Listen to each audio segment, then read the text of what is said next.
अनिल जैन जी, जो बात अचल जी ने कही, अगर संदेह है और लोकतंत्र में संदेह है तो आपके पास दूसरा सिस्टम है जो टाइम टेस्टेड है, बैलेट पेपर का सारी दुनिया उसका इस्तेमाल करती है। तो फिर संदेह से पीछे जाके उस सिस्टम को भी 6 महीने पड़े हैं तो आप लागू कीजिए। अल्टीमेटली जब हमारा चुनाव आयोग केचुआ और साथ में सुप्रीम कोर्ट की भूमिकाएं भी कुछ इस किस्म की हैं जो जनता को आश्वस्त करती हुई नजर नहीं आती हैं, तो ऐसे में क्या किया जाए? अनिल जी। दिनेश जी देखिए,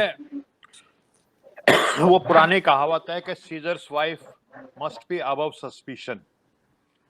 तो जो चुनावी प्रक्रिया है किसी भी लोकतांत्रिक देश में वो बिल्कुल पारदर्शी होनी चाहिए और संदेह से ऊपर होनी चाहिए। अगर चुनावी प्रक्रिया में ही लोगों को संदेह हो जाएगा, उसमें पारदर्शिता नहीं होगी, तो फिर लोगों का तो विश्वास उठ जाएगा उससे। और लोगों का अगर विश्वास उठ गया तो लोग देर सवेर सड़कों पे आ जाएंगे। अगर उनको लगेगा कि हमारी मैंडेट को चुराया गया है, उस पर डकैती डाली गई है, और अगर सड़कों पे आ गए लोग, तो फिर क्या होगा इसका हम और आप सिर्फ अंदाजा लगा सकते हैं कि क्या होगा उसका। देखिए, अभी हाल में इस मध्य प्रदेश चुनाव के बाद दिग्विजय सिंह जी ने एक ट्वीट किया, और उस ट्वीट में उन्होंने किसी और भाजपा के नेता का रेफरेंस दिया जिसका ट्वीट था। उस नेता ने बता रखा था कि फलाने कैंडिडेट को 93,000 इतने वोट मिलेंगे, और कांग्रेस के कैंडिडेट को, मतलब जो जीतने वाला बीजेपी का उम्मीदवार है, उसको 93,000 वोट मिलेंगे, और कांग्रेस के उम्मीदवार को 77,000 वोट मिलेंगे। और दिनेश जी हूबहू ऐसा ही हुआ। अब आप बताइए, जहां बड़े बड़े ज्योतिषी फेल हो रहे हैं कि भाई चुनाव का प्रक्रिया का ये रिजल्ट होगा, तो वो कहां से कितना बड़ा ज्योतिषी है जो आंकड़े सही दे रहा है।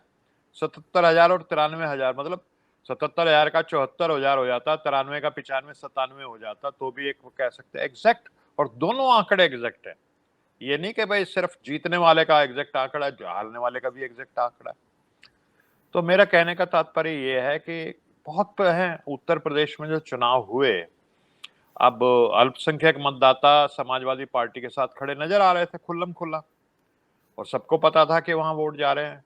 एक इलाका था, मैंने पिछले वो जब 2022 में इसके खबर पढ़ी कि एक इलाके में 15 पोलिंग बूथ थे। उस 15 पोलिंग बूथ पे 90% वोट जो थे वो बीजेपी के लिए पड़ गए। आप बताइए, ये शक पैदा करता नहीं करता?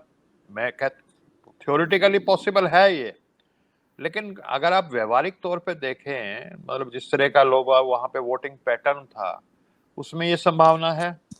अभी मध्य प्रदेश में एक कैंडिडेट कह रहा है, भैया जहां मेरा खुद का पोलिंग बूथ है वहां मेरे को 0 वोट मिल गया। इसका मतलब मैंने खुद को वोट नहीं दिया, मेरे परिवार वालों ने मुझको वोट नहीं दिया। What is this? मैं नहीं कहता कि भाई चलिए धांधली हो रही है, मान लिया कि वो बीएसपी का कैंडिडेट भी भाजपा को ही वोट दे गया, खुद को उसने वोट नहीं दिया, लेकिन एक संदेह तो पैदा हो गया। और कोई भी प्रक्रिया जो हो लोकतंत्र में चुनावी, वो संदेह से ऊपर होनी चाहिए, उसमें पारदर्शिता होनी चाहिए। पारदर्शिता नहीं है दिनेश जी।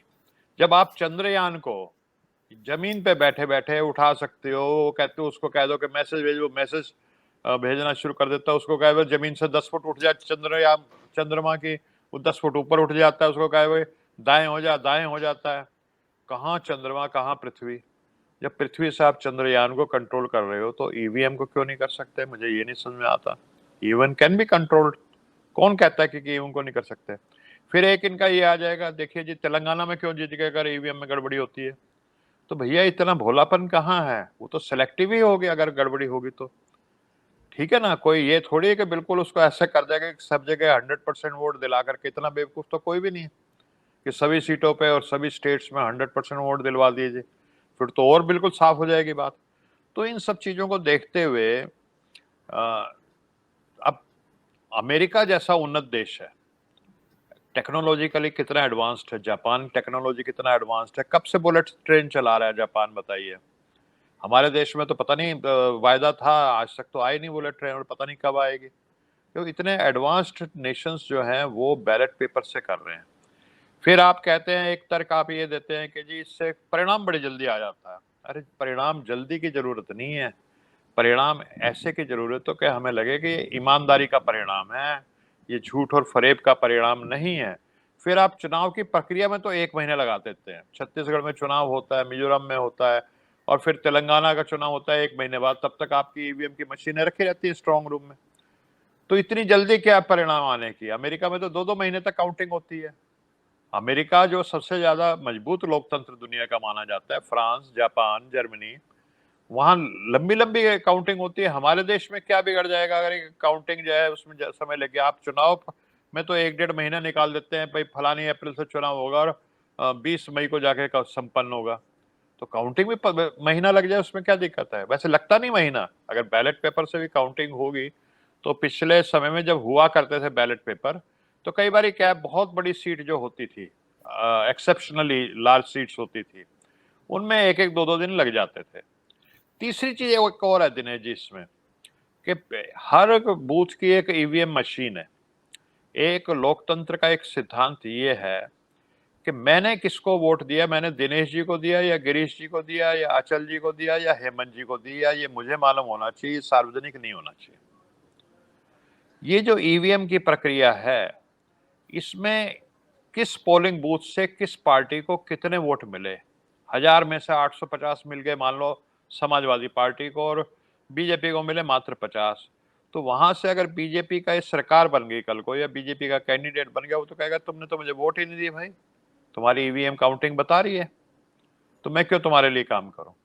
और ऐसा होता है। मेनका जी की स्टेटमेंट आई, कुछ लोग उनके पास काम करने के लिए गए थे तो उन्होंने कहा भाई तुम लोग तो मेरे को वोट ही नहीं मिला, फिर काम के लिए कैसे आ जाते हो? ये बहुत कॉमन चीज है। तो लोकतंत्र में ये भी जरूरी है कि मेरी पोलिंग बूथ से किस पार्टी को ज्यादा वोट मिले हैं, ये चीज गुप्त रहनी चाहिए। ये इसमें जो ये गोपनीयता है ये समाप्त हो रही है। तो बहुत बातें हैं, लंबी बात है। आपको मैं धन्यवाद करूंगा कि आपने इतने महत्वपूर्ण मुद्दे पे आज ये डिस्कशन रखा।